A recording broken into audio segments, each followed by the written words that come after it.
Wah, ni Acik dari mana ni Abang Cik? Acik daripada Kemaman turun ke sini. Wah. First, tahu tak Acik tinggal mana dulu? Ah. Pergi Mesing, Mhm. turun ke Kemaman, dan naik ke JB. Wow. Pergi ke Lobster nanti.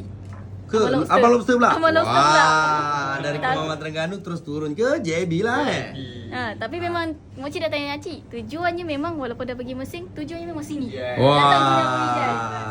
First tujuannya. Alhamdulillah. First Ya. tujuan mai sini. Cik Lan dengan Acik Wani.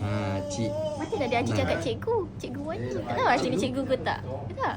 Tak pasti. Acik cikgu Oh bukan. Salah dengar tadi ah.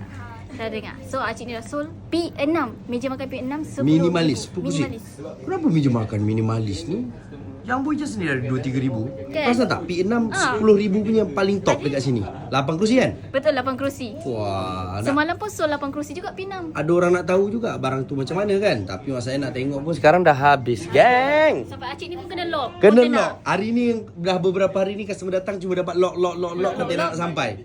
Ready stock Kapten Tech. Oh, Yes, sebab dah nak raya geng. Kena datang awal. Tapi jangan risau, bos je standbykan lagi ni 3 kontainer nak turun. P6 nak turun lagi. Esok Esok. Esok nak turun, Yes. korang standby. Yes. Gudang Bu Ijan ada. So